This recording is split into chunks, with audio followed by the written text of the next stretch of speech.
खुशामदीद दोस्तों, जरा सोचिए एक ऐसे बंदे की कहानी जो कि पुअर पेरेंटिंग का शिकार हो, वो एंटी सोशल ट्रेट्स दिखाता हो और उसके पेरेंट्स सारी जिंदगी पावर स्ट्रगल में बिजी हो। उसके अंदर एक ऐसी टॉक्सिक पर्सनालिटी डेवलप हो चुकी हो जिसमें वो लोगों को मैनिपुलेट करे, इम्पल्सिविटी आ गई हो और वो सिवियर मिस्टेक्स करे। यहाँ पर मैं मिर्जापुर के मुन्ना भाई की बिल्कुल भी बात नहीं कर रहा, बल्कि मैं मशहूर इंडियन पॉलिटिशियन लालू प्रसाद यादव के बेटे ताज प्रताप यादव की बात कर रहा हूँ। उन पे तरह तरह के केस बन चुके हैं, जिन पे ड्रग डीलिंग, अपनी बीवी को मारने के केसेस और इसके अलावा बहुत ज़्यादा क्रिमिनल चार्जेस हैं। पाकिस्तान में भी ऐसी बहुत ज़्यादा मिसालें मौजूद हैं जहाँ पे वो एक बहुत बड़े बाप का बेटा होगा जो कि पावर स्ट्रगल में मसरूफ़ होगा और वो पुअर पेरेंटिंग की वजह से क्राइम कर बैठता है, अपनी टॉक्सिक पर्सनालिटी की वजह से सोसाइटी को पाँव के नीचे रोंगता है। ऐसे क्राइम थ्रिलर को देख के सोसाइटी में बहुत बुरा असर पड़ता है हमारी यूथ पे। यहाँ पे जरा इस रिसर्च आर्टिकल को देखो जहाँ पे कहा गया है कि वॉचिंग टू मच वायलेंट और disturbing content can lead to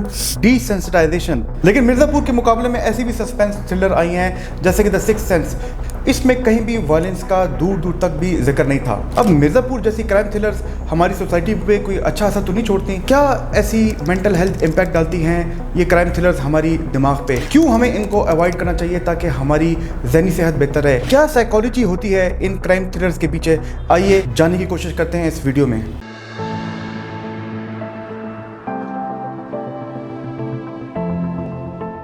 मेरा नाम है डॉक्टर अली मुफ्ती, मैं कंसल्टेंट माहिर नफ्सियात हूँ। Welcome to my infotainment channel. दोस्तों, मिर्जापुर एक सीजन है जो कि आप अमेजॉन प्राइम पे तो देखते होंगे, लेकिन ये एक क्राइम थ्रिलर है जहाँ पे वायलेंस का बहुत ज़्यादा इस्तेमाल किया गया है। वायलेंस के अलावा इसमें कम्प्लेक्स ह्यूमन इमोशंस को ट्रिगर किया गया है, लेकिन ये कम्प्लेक्स ह्यूमन इमोशंस नहीं है, ये नेगेटिव ह्यूमन इमोशंस है, जिसको देख के आपका दिमाग भी कन्फ्यूजन में चला जाता होगा कि इस सिचुएशन में क्या किया जाए। ऐसे क्राइम थ्रिलर हमारी सोसाइटी के लिए बहुत बुरे साबित होते हैं। आगे जाने से पहले दोस्तों मेरी आपसे गुजारिश है कि हमारी टीम बहुत रिसर्च करती है, बहुत ज़्यादा प्रोडक्शन में मेहनत होती है, तो हमारे चैनल को लाइक सब्सक्राइब कीजिएगा, बल्कि आज तो मैं कहूँगा बेल के नोटिफिकेशन को भी दबाइएगा। और अगर कोई आपका कमेंट है, कोई क्वेश्चन है, तो नीचे दिए गए कमेंट बॉक्स में दे, और ये व्हाट्सएप नंबर आ रहा है, इस पर हमें अपनी क्वेश्चन से या कमेंट से ज़रूर आगाह कीजिएगा। दोस्तों, अगर मिर्जापुर जैसे क्राइम थ्रिलर्स की बात की जाए तो इसमें इंटेंस एक्शन होता है। यहाँ पर बहुत हाई स्टेक सीन्स होते हैं, कुछ ड्रामेटिक कन्फ्रंटेशन होती हैं। अगर मिसाल दूं तो यहाँ पे बहुत ज़्यादा गन फाइट्स दिखाई जाती हैं मिर्जापुर के गांव में, और बहुत ही वायलेंट क्लैशेस दिखाई जाती हैं, और ये मिर्जापुर और मिर्जापुर के इर्द गिर्द के इलाकों में दिखाई जाती हैं।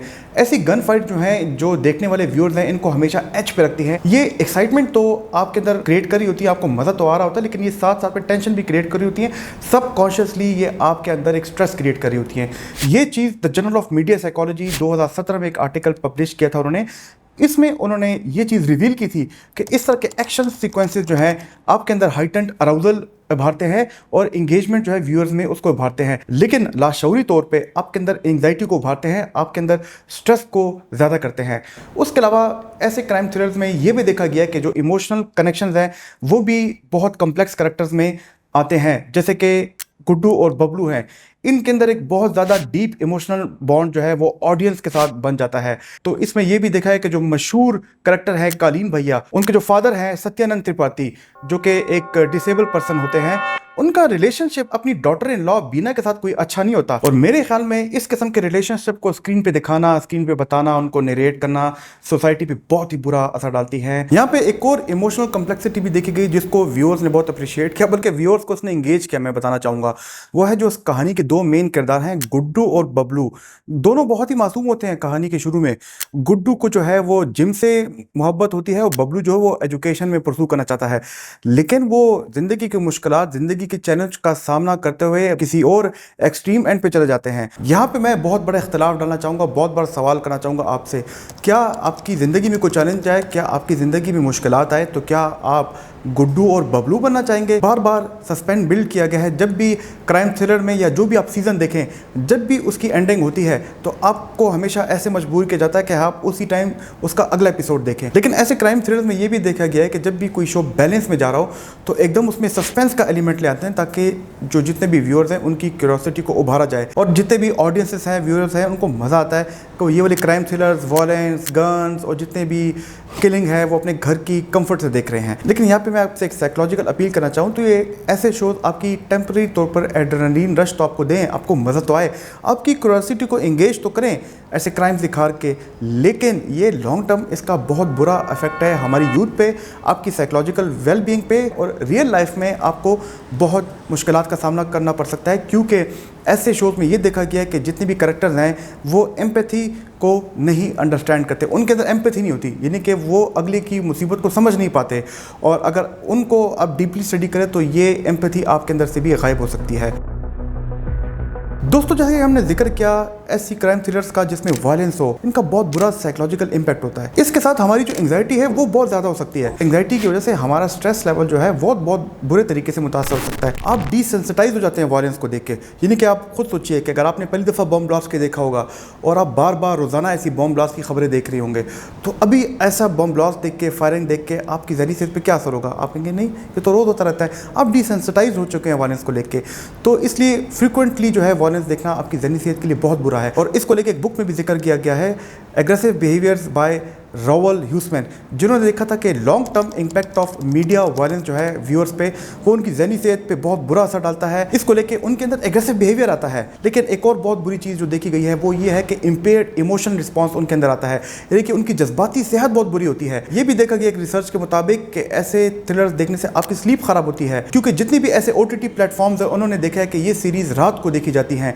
और सोने से पहले ये आपकी नींद को मुकम्मल तौर पर ख़राब कर सकती हैं। और हमारे पास ऐसे मरीज़ आते हैं कि जो कि नाइटमेयर्स उनको आते हैं स्लीप में, बल्कि इंसोम्निया का भी शिकार होते हैं। तो ये बहुत ज़रूरी है कि प्रॉपर स्लीप हाइजीन तो की जाए, लेकिन ऐसे ट्रिगर्स को भी अवॉइड करना बहुत ज़रूरी है। ज़रा सोचिए और कौन कौन से ऐसे ट्रिगर्स हैं जिसमें यहाँ पे वायलेंस दिखाया जाता है। इसमें गेम्स भी शामिल हैं, जैसे grand theft auto, call of duty, और सबसे बढ़ के PUBG, जिसमें वायलेंस को रिक्रिएट किया जाता है, आपको गन्स से मुतारिफ किया जाता है और उससे उनके अंदर टॉक्सिक बिहेवियर आया है। हमने मिर्ज़ापुर सीरीज़ में देखा है कि इसमें पावर स्ट्रगल तो होती है, लेकिन इसमें बदला भी लिया जाता है। और मिर्ज़ापुर में जो पावर स्ट्रगल को बहुत ही एक्साइटिंग तरीके में बताया जाता है और बहुत नेसेसरी भी बताया जाता है कि ये सर्वाइवल के लिए ज़रूरी है। अगर एग्जाम्पल के तौर पे देखा जाए तो कालीन भैया और मुन्ना त्रिपाठी जो है हमेशा वायलेंस को इस्तेमाल करते हैं पावर को मेंटेन करने में। ये व्यूअर्स को इन्फ्लुएंस करते हैं, स्पेशली हमारी यूथ को। जब मिर्ज़ापुर के पहले 2 सीज़न आए तो मुन्ना त्रिपाठी को बहुत ज़्यादा अटेंशन मिली यूथ में, और अगर उनका कैरेक्टर एनालिसिस किया जाए तो उनमें बहुत ज़्यादा टॉक्सिक बिहेवियर मौजूद है। अगर मुन्ना त्रिपाठी को आप देखो तो वो एक बहुत पुअर पेरेंटिंग स्टाइल में रेज हुआ है। उसने इर्द गिर्द हमेशा एक्सट्रीम वायलेंस को देखा, और उसके फादर कालीन भैया तो हमेशा पावर की स्ट्रगल में रहे। और उसके साथ साथ ये भी देखा गया कि मुन्ना भाई जो है वो एक पर्सनैलिटी डिसऑर्डर हैं, उनके अंदर एंटी सोशल पर्सनैलिटी डिसऑर्डर की सारी कैरेक्टरिस्टिक्स मौजूद हैं, जिसमें शामिल है अगलों के हकूक का डिसरिगार्ड करना, ऐसा गुस्सा आना जो कि बहुत जल्दी आ जाए और जिस पे उनको निदामत भी ना हो, एग्रेसिव बिहेवियर, और सबसे बढ़कर ये कि वो अगलों के मोरल वैल्यूज का ख्याल ना करें। तो दोस्तों, कालीन भैया की पुअर पेरेंटिंग जो है मुन्ना भाई को एक बहुत टॉक्सिक पर्सनालिटी बनाती है, और वो भी माशरे में पावर स्ट्रगल के लिए वायलेंस का इस्तेमाल करते हैं। बार बार मुन्ना भाई जैसे टॉक्सिक पर्सन को देख के, उनके एग्रेसिव बिहेवियर को देख के सबसे पहले तो उनकी डिसेंसिटाइजेशन होती है। बार बार हमारी जो यूथ है वो मुन्ना भाई को इमिटेट करने की कोशिश करते हैं, उन जैसा बनने की कोशिश करते हैं। जरा सोचिए कितने ऐसे लोग हैं हमारे मुआशरे में जिनका आपने न्यूज़ आर्टिकल में नाम सुना हो, जिन्होंने लोगों के यंग बच्चे मारे हों, जिन्होंने तेज़ गाड़ी से किसी की जान ले ली हो, जिन्होंने अपनी अना का मसला बना के किसी को झगड़े में आके उस पर गोली चला दी हो। और आज देखो हमारे मुल्क में क्या हो रहा है, किसी को पता ही नहीं कि क्या सही है और क्या गलत है। जिस दहाने पे हमारा मुल्क खड़ा है उसमें ऐसी क्राइम थ्रिलर्स का भी बहुत बड़ा हाथ है। तो दोस्तों, अगर टॉक्सिक रिलेशनशिप्स की बात की जाए तो जो भी बंदा ऐसी रिलेशनशिप का शिकार हो, आइए देखते हैं कि उस पर क्या असर होता है। दोस्तों, अगर टॉक्सिक रिलेशनशिप्स की बात की जाए तो हर औरत या हर पार्टनर माधुरी यादव जो कि मुन्ना भाई की बीवी है और जैसे नहीं होती। बड़े आराम से वो मुन्ना भाई की बिहेवियर में चेंज लाती है और उसको कंट्रोल करती है। लेकिन ज़्यादातर देखा ये गया कि जो भी टॉक्सिक रिलेशनशिप्स में होते हैं उनकी सेल्फ स्टीम बहुत बुरे तरीके से मुतासर होती है, और ऐसे रिलेशनशिप्स में उनमें सेल्फ डाउट आता है, अपने आप पे शक करते हैं, अपनी स्किल्स पे शक करते हैं, और वो अनहेल्दी बिहेवियर्स को अपनाते हैं। इन अनहेल्दी बिहेवियर में सबसे पहले शामिल है आइसोलेशन। वो अकेलेपन का शिकार होते हैं। जो कि टॉक्सिक बंदा होता है वो उनको मैनिपुलेट करता है, उनको क्रिटिसाइज करता है, जिसकी वजह से अगला पार्टनर हमेशा अकेलेपन का शिकार होता है। याद रखिए कि टॉक्सिक रिलेशनशिप सिर्फ शादी या ऐसी रिलेशनशिप नहीं होता। आपका बॉस, आपका दोस्त, आपके घर में आपके पेरेंट्स, आपका भाई और इवन आपके बच्चे भी आपके साथ टॉक्सिक रिलेशनशिप में हो सकते हैं। जो ऐसे रिलेशनशिप्स का शिकार हों, ये भी हमने देखा है कि उनमें ज़िंदगी में कोई गोल नहीं होता, क्योंकि वो अपने बारे में शक करने लगते हैं और उनकी लाइफ कोई डायरेक्शन इख्तियार नहीं करती।